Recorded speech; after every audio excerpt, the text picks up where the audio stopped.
because we have the extension of the sunset, because this Security Advisory Commission sunsets this year. You and I will need to talk more about that. Okay. Let me say we are now live on YouTube. Good afternoon, everybody. Welcome to the Vermont State Senate Committee on Institutions. Today is April 28th, 2021. I am your sometimes reluctant host of this event, Joe Benning, the chair for this committee. I am from the Caledonia County District. We are meeting today to talk about the Capitol Complex Security Advisory Committee and language in a bill that has not yet made its way through the State House, much less to the governor, but we'll talk more about that in a minute. For the instant purposes, I'm going to also introduce Senator Mazza from Grand Isle, Senator Ingalls from Essex Orleans. I am anticipating Senators Parent from Franklin County and Senator McCormick from Windsor County in the not too distant future. To the task at hand, to all witnesses, I would only ask to remind you that we are live on YouTube. Most of us know each other in one fashion or another, and we are commonly using terms that people in the general public may not know about. So if you get interrupted while you may be speaking, it may be simply to identify what some statement is or name of an outfit is that you're talking about, so that the public in general is aware of what we're talking about. We on this committee like to believe there are millions of people out there in the YouTube world that are actually anticipating this conversation every single day. So in the off chance possibility that there's at least one, we like to be respectful to people who don't know much about this system. I'm talking today specifically about a bill labeled S30, which had to do initially with the possession of firearms inside hospitals. There is a second part of that bill, which would make this committee responsible for a report due back to the legislature with recommendations about what, if anything, to do by way of potential legislation with respect to firearms in the Capitol complex. For the public's edification, most people think of that as the State House and the front lawn. That is not the case. The Capitol complex is actually a fairly large area that incorporates at least some private homesteads. And the language in the bill itself, I've asked Denise to have presented on the screen so that we are all familiar with what's going on. The purpose in having you folks called here today is to let you know that there is a deadline for this report to come back. The bill has not made its way through the State House. It has not made its way past the governor. One of two things could happen. The governor could sign it, or the governor could reject it, in which case we would be coming back as a legislature, I believe it's the end of June, which further shortens the window of opportunity for making a report as has been requested in this language. I wanted to first alert all the committee members to that responsibility. Denise, do you happen to have that language you can pull up? Yes, just a moment. Okay, while Denise is trying to pull that up, when she does, I will lose most of you on the screen. So if anybody has a question or a comment, please shout out, because otherwise I won't know that you are out there. Alice, in direct answer to the question that you posed earlier, I don't remember whether we were live on YouTube or not. The question about extending the ability of this committee to meet and perhaps getting some money to conduct the investigation that may be required pursuant to this bill. We're going to have conversation about that, because I am not sure as I sit here whether it would be coming through the Capitol bill or having to come through appropriations in some different form. But we've already agreed to the dollar amount that the Capitol bill is spending. So having to adjust it in the Capitol bill could be problematic all by itself. There is another component here is we don't necessarily have an investigative team associated with this committee, which would be required to get through this report process. And if you take a look on your screens, you can see that we are expected to make a report on or before December of 2021. Our committee here is essentially limited in the number of times that it has to meet in the off season. And I believe it's 2 times. If Alice, you disagree with that, let me know. But we are expected to summarize how the possession of firearms at the Capitol complex is currently regulated. We are supposed to describe situations when persons have impermissibly possessed firearms at the Capitol complex in the past and how these situations are typically handled, and then recommend whether and how the issue of firearms at the Capitol complex should be addressed in legislation. I will be honest and say I'm a member of the Judiciary Committee. I did not vote for this bill. I heard testimony from several of you during that initial stage of the bill working its way through the Judiciary Committee that the language that had originally been proposed prior to this report section being put into the bill dealt with firearms in the State House, a much narrower discussion point. This language came out of Judiciary in sort of an attempt, I guess, to try to reach consensus. We can agree or disagree on whether consensus was reached. From my perspective, consensus was not reached. And the real issues of what it meant for this committee was not properly thought out and discussed to the point where we understood exactly what we were getting into. Those of you who came to the Judiciary Committee to testify, I clearly came away with the impression that language regarding the State House was not necessary due to what we currently have available to us by way of signage and an unlawful trespass charge if someone was to disobey that signage. You may have a different opinion on that subject, but that's at least what I came away with. Now that we are being potentially told to make a much bigger report, this is a completely different area, and I wanted all of you to be brought into a conversation, a round table, if you will, to give us some thoughts to think about as we work our way towards the end of the session and what other things may have to come into play here for us to be able to accomplish what this language is asking us to do. So I don't know if anybody needs to have that still up on the screen, but I'd like to take it down at this point, unless somebody objects. You know what it says, basic terms. So Denise, I don't hear anybody objecting. With that, I would like to throw it wide open for conversation because we have to at least begin the process of thinking about the possibility that we may have a very short window of time to come up with an answer to that. I suppose I will start with Matt Romei and ask you,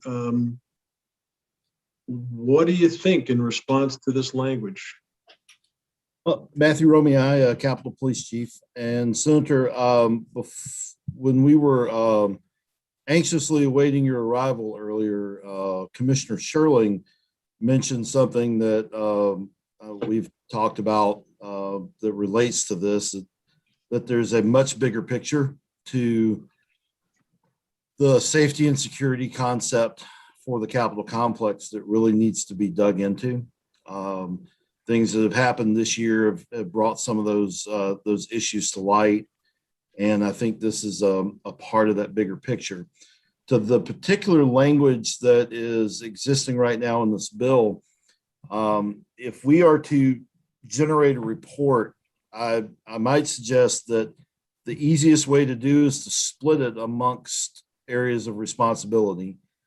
And like, we'll draft something that deals with the legislative spaces that are subject to the joint rules. Commissioner Fitch's shop can draft something up that reflects the things that fall under her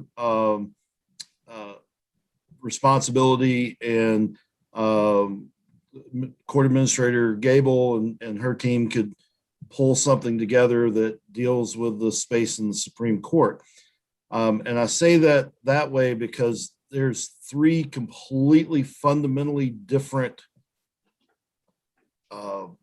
sports, to be honest with you. It's not just a different ball field, but a different sport as to how things can and maybe should happen in those separate spaces. And that might be a place to start for a draft of a report if that's something that you want. My 2 cents, your mileage may vary. No, I appreciate those comments. And since you're the first speaker, I'm going to turn to Janet and ask if you've got anything you'd like to chip in there. You and Matt obviously would be working together for your particular jurisdiction. Yep, I mean, we did discuss that earlier, what Matt had talked about, and I'm in agreement with that. There are other issues that probably come into play that need to be discussed. And then we do have the rules already set here at the State House regarding the trespasses you spoke of before. I will say that I suspect the prime sponsor of the bill is anxious to have a conversation about being more specific when it comes to firearms on both the State House lawn and inside the building. There has already been a bill introduced, I think today, that talks about open carry in those areas. And so that part of the conversation could get a little bit more substantive, just to give you a heads up that there are movements afoot talking about that issue. And I do understand that it could potentially bring into play, are we now calling for security at each door and metal detectors, et cetera? But it's a much more complicated discussion. And I'm not sure, frankly, how we meet that December 21st deadline to have that discussion properly fleshed out. But I'm willing to play along, and just to give you that heads up, there may be a bigger part of that conversation when you two come back with your section of the report. That's nothing we were aware of at this time. So that's good to know. Thank you. Commissioner Sherling, I see your name up there. I didn't see your face, but I would like to turn to you. You were one of the people that had come to testify before the Judiciary Committee, and I'm interested to hear your reaction to the language that's presented here and the timeline in which we are expected to do something. I'm asking that question with the full knowledge that you in particular may have a much bigger role in coming up with the answers to this report, due to the fact that it covers the entire complex and not just the State House and the front lawn. Thank you, Senator. The language relative to the report is relatively straightforward. I think we believe collectively between Commissioner Fitch, Chief Romeo and I that on items 1 and 2, we could provide that information pretty much instantaneously. Relative to the policy implication that's contemplated in number 3, that's a much more nuanced and potentially robust conversation that's needed. And as was indicated earlier by Chief Romeo, we believe at Public Safety, it's a piece of what should be a much larger conversation around security, and not just related to the potential possession of firearms in the complex, or more specifically at the State House. So there are a variety of things, from finding better mechanisms to share intelligence where that intelligence won't become public facing, to just the overarching security profile that may be necessary, certainly things that should be contemplated here in the 21st century as things have shifted quite substantially, particularly in the last 3 or 4 years.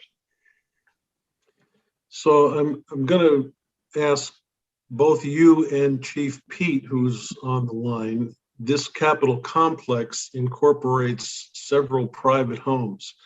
I don't know what the statistical information is that is available regarding those homes, because the way that I read this language, we're supposed to come up with a report about what's going on in those homes over the past however many months or years we want to talk about. But is there any way that we can reproduce that information? We can search our record systems to determine what the particular calls for service are and the geographic footprint that's contemplated, whether that's as narrow as the State House or as large as a complex or citywide or statewide for that matter. Okay. Chief Pete, thanks for being here. I don't know if you've got anything you'd like to add to that conversation. And I pretty much would echo everybody else's current sentiment regarding what was previously discussed. Obviously, I wasn't there for that, but regarding what the commissioner just said, I do think that this is part of a bigger picture, larger concerns, all the moving parts, the external moving parts to this. In regarding to getting that information of those private residences or properties that do surround or that are part of the Capitol complex, we can geofence that out of Valcor and provide that information as well. Okay. Pat? Hello. Hi. Yeah, I should be going through the formal process and asking each of you to identify yourselves before you chat, because we are on YouTube. Sorry about that. So I'm Patricia Gable. I'm the state court administrator. And I agree generally with the comments that have already been made, both in terms of a way we might start with a report, which is for each of our branches to start with the frame of, how we do things now. And that could lead to further discussions regarding communication and collaboration. And I also agree with the suggestion, if it's possible, to maybe expand the number of meetings we have so that we, can take the time to put together a thoughtful report. And I also agree with Commissioner Sherling's comments that it's really there are many transformations that have happened. And one of the transformations is a little bit of a reboot about what it means to, provide security for our citizens when they're, coming into one of the buildings that are in the Capitol complex. So that's why one of the reasons I think we probably need to have more meetings, at least in the coming session. I completely agree that we need more meetings. My ultimate hope is that we extend the date for the report being issued by at least another month, because at that point Alice Emmons takes over the chair position of this committee and I wouldn't be responsible for it anymore. And, Joe, Yes. I think it's reversed. I looked in the statute. The first year it's the chair of corrections and institutions who is chair of this committee. And then the second year it's Senate institutions.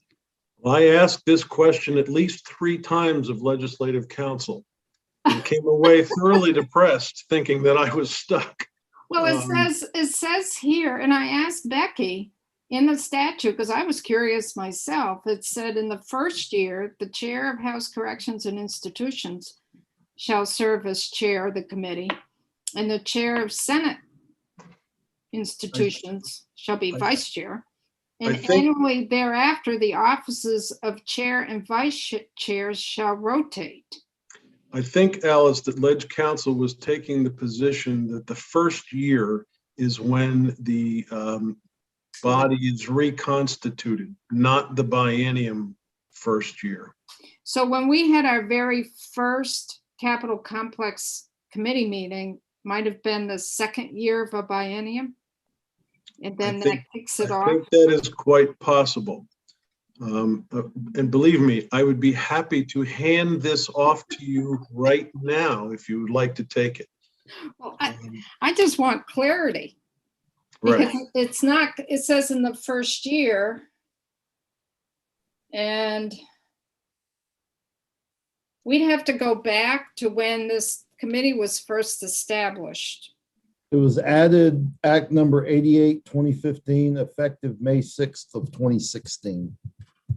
So that's an election year. Right. So that would have been in the middle of the biennium. So in the first year, Flip a coin.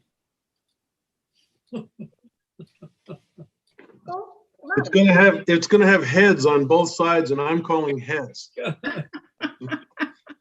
Who well, We'll iron out the details of which one of us is ultimately Yeah. responsible, Alice, but my thought is the bill itself is now on your side of the building. And if amendments to the bill itself granting us more time have to be plugged in, you might as well throw in the monetary question on top of it to make sure that we have adequate resources to come up with a response to all this. So far, I haven't heard anybody tell me they need to have money to issue their portion of a report. But we still have to have somebody drafting the ultimate document, and whether we have that resource available is still a question in my mind right now. right. In the statute for reimbursements, it's only the legislators that get reimbursed for, for expenses Yep. and per diems. Summer job for you, Joe. Yeah, but it's if we have to go out for expert advice or information that we might need for this report. What happens? I've got a question of twofold. What if S30 doesn't move on the House side? Then all of this conversation is not relevant until they move it, if they do. Or if the governor vetoes it and his veto is upheld, Mhm. then it's irrelevant. The problem that we both have right now is if it goes through, we have an extremely limited window of opportunity to get an answer by December 31st. Yeah. That's why we're having this conversation. So one thing that we could do is put language in somewhere put language in for up to 4 meetings instead of the 2, and deal with if there's any extra expenses for that. If S30 doesn't go through the House, doesn't get taken up, is it worth it for us to meet as a committee to talk about the security issues within the Capitol complex that Chief Romei and Commissioner Sherling and even Court Administrator Gable brought up? Is that something we should consider meeting on to begin with, regardless of S30? Sure, I would argue that the reason this committee exists is to have those very conversations. And certainly there is ample evidence that things are changing on the ground all around us. And it's an ideal time to be having that conversation. My biggest concern was meeting this December 21st deadline. And we can plan accordingly one way or the other. I want to continue going around the table though. Wanda Manoli, welcome to Senate Institutions. Long time no see. It is a pleasure being before Senate Institutions, Chair Benning, and thank you for the invitation. So I would Your official agree. introduction is? Oh, I apologize. I felt like I did that earlier. So my apologies. Wanda Manoli, Commissioner of the Vermont Department of Motor Vehicle. And with me today, I have Director Fakos, who is the Director of Enforcement and Safety for the Department of Motor Vehicle. So Tony and I are here with you today. I'll just, I'm going to concur with what Commissioner Sherling said regarding the policy, especially around the security within the Capitol complex, the communication and just the overall security, and I think especially for us, it's really important to be involved because I think sometimes we don't think about this, but located at 120 State Street is a division of law enforcement. And we are in this building. And I know that my officers and my director of enforcement have a responsibility and want to be incorporated into it. I'm not offering that they take over the security in any way within the complex, but there is a role and communication, especially from that law enforcement side, and supporting everyone within the complex is it's extremely important, and it's their responsibility. I also would just comment on the appointment that you just made, Chair, in bringing back the advisory committee for security in the original language. And we would agree with this, that its purpose is that continual review of coordinating security within the complex and enhancing communications and the efficiency. So I think there is real opportunity within Title II and bringing that back in to be engaged in that, especially in light of everything that we have dealt with, especially over the last year. So with that and your permission, I would also like to just ask Director Fakos if he has any comments to add to mine, and if you have any questions. You certainly have my permission, but I don't see him on the screen anywhere. Where did he go? I think he left. If I may, I'm just going to step out and ask him to come in. Hold on. Okay.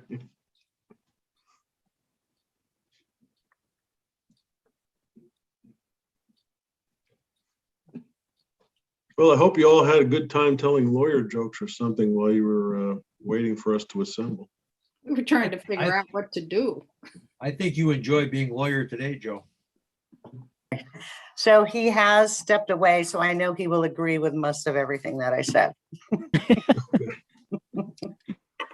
And thank you, Chair Benning.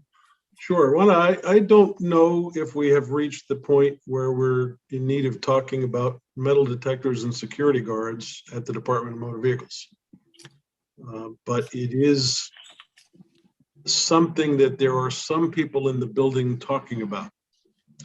And so I'm not asking you to give a response now, but it is something that we as a committee are going to need to start talking about in a more broader sense.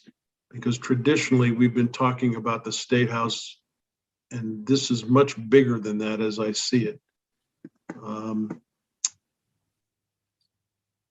McSalis, I didn't want to skip over you, but I got the sense Pat was, never mind, I'll rethink that. I want to see who's going to win out this battle, you or the commissioner. I defer to the commissioner at all times. That's what my good sense tells me to do. I'm only going around my screen clockwise, so you were on the next list, and I happen to have Commissioner Fitch at the very end of that clockwise rotation. So, Commissioner Fitch, welcome. Because you're saving the best for last. Is that how this works? Ooh. In the Sorry. legal world, we have this thing called the Fifth Amendment, and we're entitled to invoke it when necessary. But anyhow, welcome to institutions. Thank you very much. I appreciate it. So for the record, my name is Jennifer Fitch, and I have the honor of being the BGS Commissioner. Thank you for having me here today. Bill is here with me as well, so I will yield my time to him in a minute. But all that is to say that our goal here at BGS is to support programmatic outcomes. And we are charged with safety and security in state facilities and grounds that are underneath the jurisdiction of BGS. We also feel that we can provide the information. In fact, Bill has already pulled it for us in terms of the number of incidences that we've had in the complex. It turns out that since 2016, we have 2 that were recorded, and only one of those that was an actual gun incident. The other one was in 133, the Umbrella, as we all remember. The other one was at 120 in DMV. Somebody had a gun on them, and we worked with DMV and our staff and just reminded the gentleman that he's not allowed to have a gun in a state facility. And he was very kind and nice, and he walked back out of the building and secured his gun in his car. So we believe things have been going well, but that being the case, we're always happy to collaborate with our partners. Our number one goal is the safety and security of state employees and our visitors, and we want to do everything we can do to meet that goal. So we're happy to collaborate and work with everybody on that.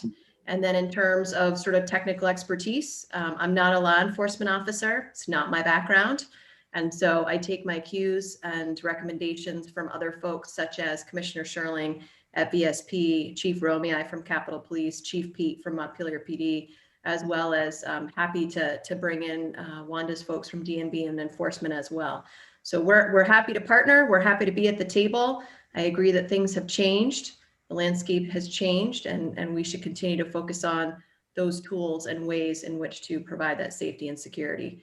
If it's okay with you, Senator Benning, do you mind if I yield to Bill to fill in anything Absolutely. that I might have missed? Sure, go ahead. Bill? Bill, welcome. Thank you for having me. My name is Bill McSalis. I'm the Director of the Office of State Safety and Security. A few years ago, we had a database that recorded all these different safety and security type events. We found that that database wasn't robust enough to track the way that we needed to do things. So we developed a new database called SSIR, Safety and Security Incident Report. And we have about 500 different events in that database within not quite a year.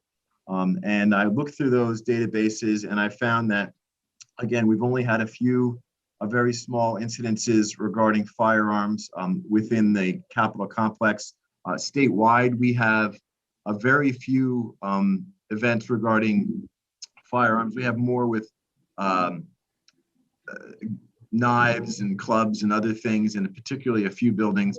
And I also have specific reports of those particular events that I'm happy to pull for this committee. So if you want the details as to exactly what happened and people's names and the description of the events, I could provide that for you, but I only kind of have a summary today. I don't have the exact reports with me, but I can.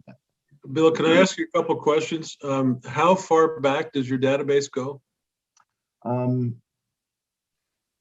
Right now, I easily could pull data back to 2016, but only the last year have we had this much more robust database that's more specific and allows us to really pull good reports. Before that, I can get you some information, but I can't say that it's as reliable as I would want it to be. Another question is the extent of your database. If an incident was to take place between, say, the back door of DMV and the North Branch of the Winooski River, would your database include that information? What we could do is we would, I could search by location, and generally those locations are specific addresses. But if we search for all those different addresses, if there's any in the area in question, we could read the actual report, and it very well may say that, yeah, we attributed the event to, for example, 120, but in fact, as you read the report, it might say that it actually occurred in the rear parking lot or something. So I think we could still determine where things might have happened, but it may take a little research to do that. Same question would be for Baldwin Street at one of the residential homes on that street. Would your database incorporate that as well, or would I have to turn to either Montpelier or Commissioner Sherling to get that information? Well, frankly, we could search the database to determine whether or not we had a report of any kind of event at that particular place. But generally, unless we knew about it, residents in those, private residents wouldn't know to fill out an SSIR report.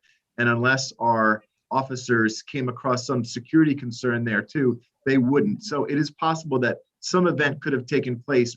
We just may not have a record of it. Okay. Anything else you'd like to tell us? I'm happy to be here, sir. Thanks. Okay, I think I've exhausted everybody that was on the screen, although Catherine Benham's hanging out there wisely being silent. I don't know if Catherine, you wanted to add anything to the conversation? No, thank you. I was here, I was invited, so I'm just listening. Okay. Chief Romei. Senator Benning, since you posed that question to Bill, I did just want you to know we pull a geographically segregated report every year, and it's part of the information we send up to appropriations, and it's department agnostic. So it picks it up if DMV goes down and deals with a disorderly person at the DMV counter, it picks that up. If Montpelier deals with someone within the complex, it picks that up. What we don't pick up right now are the state police calls, but they are they're kind of black swans right now. If they're down here on a call, one of us is usually there with them, so they get picked up in another way. And we've been tracking that for the last 4 years. So it might not pick up things that are security only that don't involve law enforcement, but if it rises to a law enforcement call for service, we pick that up in that report every year. So for one of the private homes on Baldwin Street, if there is, say, an aggravated assault with a weapon, where would I normally find that information in a way that we can get it consolidated into a report?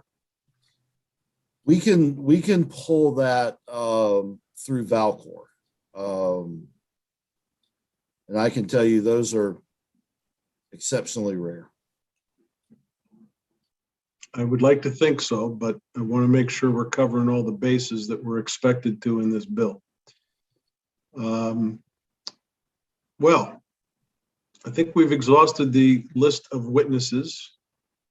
Alice, I'm happy to hear your thoughts, your comments, your desire to get out of here. What would your preference be?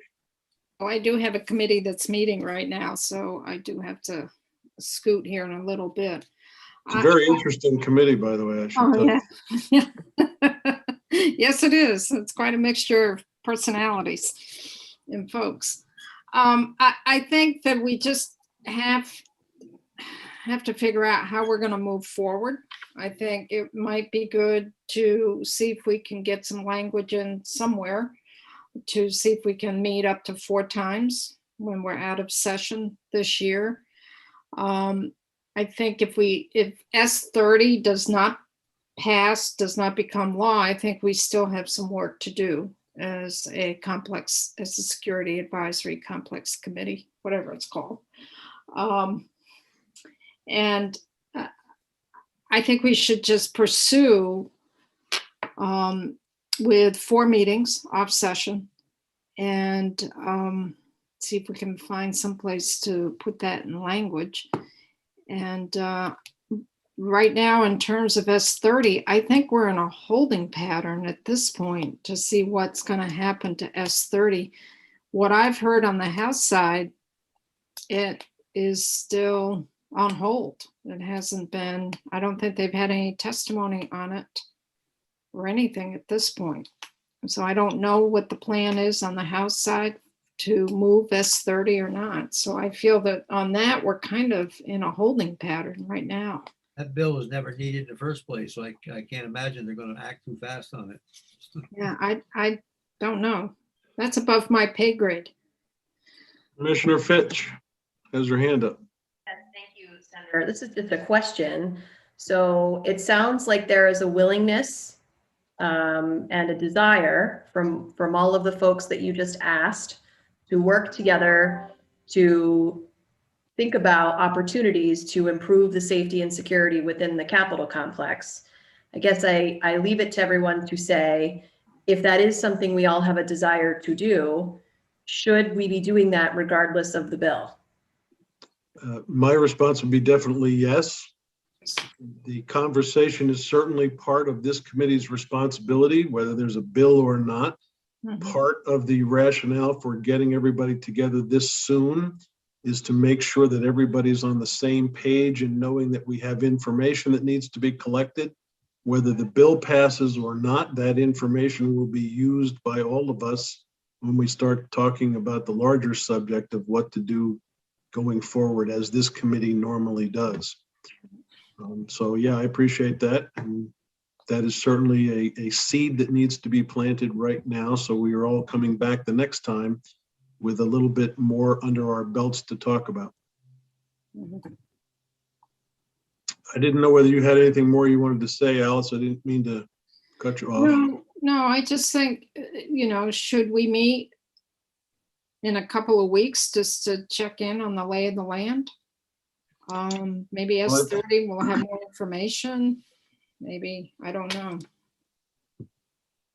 I'm not sure it would be necessary for the entire committee to meet, but certainly you and I need to meet to talk about where the legislation stands, because it may require us to get this group back together again sooner rather than later. Right, We're right. not on this group, are we, Mr. Chair?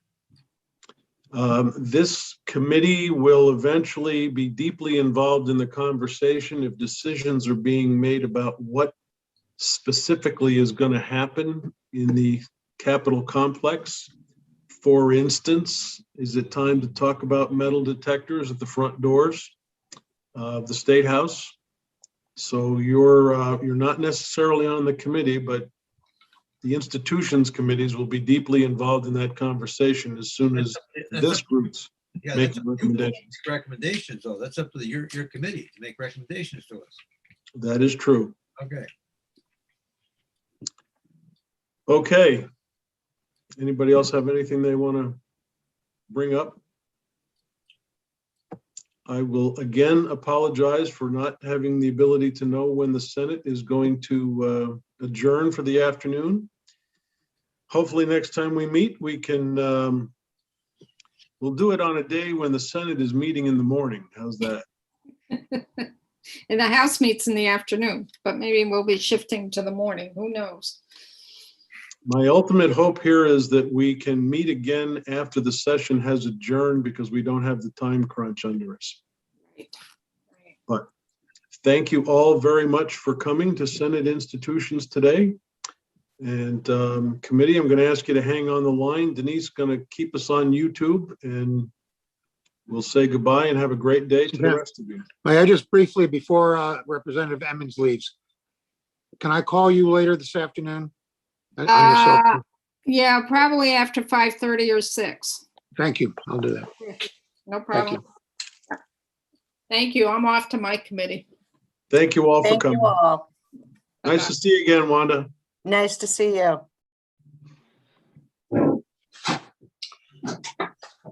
So committee, before everybody disappears here, I want to make sure first you've all got your summaries for the report tomorrow. Don't see Senator Parent joining us yet. Anybody have any questions about where you are and how to make a presentation? Senator McCormick. Thanks. Summaries. Has someone written up a summary for us, or are you talking about we should have prepared our summaries by now? Rebecca Wasserman sent each one of us a summary of what the Senate has done to the House bill. And by the way, when you're talking on the floor, you should know what the House bill says in regards to your particular section report, so that if you get asked detailed questions, like for instance, I had Ruth Hardy contact me after the floor and say, what's going on with the mental health facility? What are we doing? Well, our committee did not make any changes to the House language regarding the mental health facilities, but you may have to answer the question of whatever substantive area you're covering as it's written in the House bill. That's what I'm calling Alice about. That's what I'm calling Alice Emmons about. No, that's a wise move, because I'm Yeah. sure there'll be questions popping up, and there are things we did touch on in our committee, but there are other things we did not, but you're still responsible for covering those sections. Catherine? Just go by the bill as passed and Yes. all that. Okay. That's all. Yeah. So Becky sent an email last night at 7:12 PM, Thank you. and you should be able to find it that way. It's the section by section summary. So that should help you as well. There is one other thing we've got to talk about, and that is Friday's conversation. I had overnight mail express sent to all of your houses a report from the architectural firm of Freeman, French and Freeman, talking about options for going back into the State House, both short-term and long-term. We are going to have the architectural representative, Jesse Beck, come and talk to us on Friday about that report. The report, you will notice, has options A and option B. We are not wedded to either of those options, but it is a starting point for conversation on how, when, and if we're going back into the State House, under what circumstances, et cetera. But that will be a conversation for Friday. So if you check your normal mailbox, you should have a cardboard envelope with that document in it. I got mine at 10 o'clock this morning, so hopefully you're all getting it or have it by now. And so you should be prepared to talk about that, review it on Thursday night or whatever. Other than that, anybody got anything they want to talk about? Everybody knows who they're handing off the sections to for the next speaker? Okay. I know Denise sent out a schedule of who the speakers are on what section. So if you get that single page document, that'll tell you who you're handing off to and who's handing off to you. Senator McCormick, I sent you Ms. Wasserman's email just so you have it. Thank you, Senator. I got it. Thank you. Dick, you hand off to me, right? McCormick? I hand off to you. And I go to parent, okay. Yeah, I hand off to Senator McCormick. Okay, guys. I think that's all we got. Denise, if you can hang on the line, unless anybody else got anything they want to talk about. We're almost done. By the way, the State House conversation about when we're coming back under the Freeman French suggestions, that conversation will continue into next week as I ask stakeholders to come in and just offer their thoughts. We're not committing ourselves to anything. We're just beginning the conversation to listen to all the people who run into that building and work there. So for instance, I'm asking the press, I'm asking the staff to come in and talk to us about what their thoughts are and how we come back. And that will be the last of our conversations, I hope, for the year. What's the press coming for? Because they come into the building frequently, they will have specific thoughts about how they want to interact with us inside the building. Those are conversations I think we need to be able to have with the stakeholders who come in and out of the building. Look on the bright side, maybe they'll have you on the screen, Dick. Uh-oh, we lost Senator Mazza. I'll bet you he hit the wrong button. Yep. Well, in any event, that should close out our conversation for the year. Works for me. Okay, we will see you guys tomorrow.